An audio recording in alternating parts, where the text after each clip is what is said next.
గాజు గ్లాసే కానీ ఇంకా ఏదైనా సరే ఇలా పడేస్తే శబ్దం వినబడిద్ది పగిలిపోతే, కానీ గుండె పగిలిపోతే దాని శబ్దం వినపడదండి.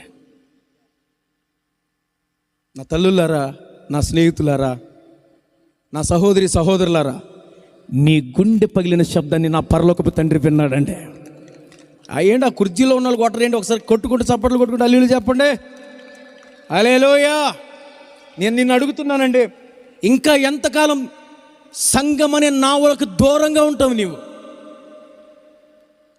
ఈరోజు ప్రభు గురించి నీకు తెలుసు, ప్రభు గురించి నీకు అన్నీ తెలుసు.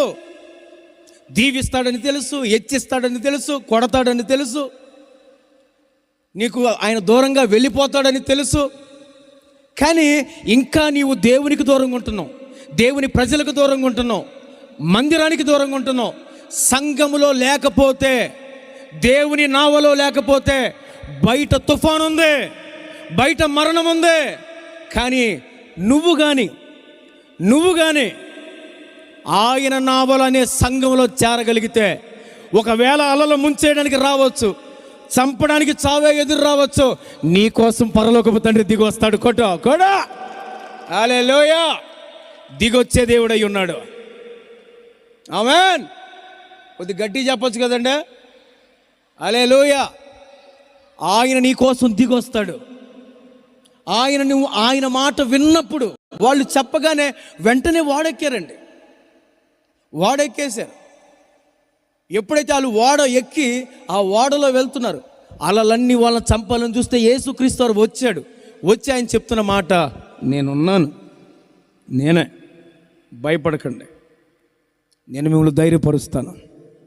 ఇంకో మాట గమనించండి, అక్కడ ఎన్నో ఓడలు ఉన్నాయి, లేకపోతే ఎన్నో సంఘాలు ఉన్నాయి, కానీ నీ కోసం ఖచ్చితంగా దేవుడు వస్తాడండి. ఆమేన్. నువ్వు గమనించు, నీ కుటుంబంలో దేవుడు నిన్నెన్నుకుంటే నువ్వే సైలెంట్గా ఉంటే, నీ కుటుంబంలో దేవుడు నిన్నెన్నుకుంటే నువ్వే ప్రార్థించకుండా ఉంటే, మరి నీ కుటుంబాన్ని కాపాడేది ఎవరు? నీ కుటుంబంలో నువ్వే ప్రార్థనకు రాకపోతే, నీ కుటుంబంలో నువ్వే మందిరానికి రాకపోతే, మరి నీ కుటుంబాన్ని కాపాడేది ఎవరు?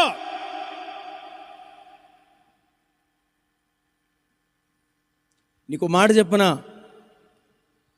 నీవు లోకములో ఉన్నావని తెలిసే, నువ్వు దేవుని దుఃఖపరుస్తున్నావని తెలిసే, మరణం నిన్ను సమీపించిందని తెలిసే ఈ కోటలు నీకోసం పెట్టించాడండి దేవుడు. హల్లెలూయా.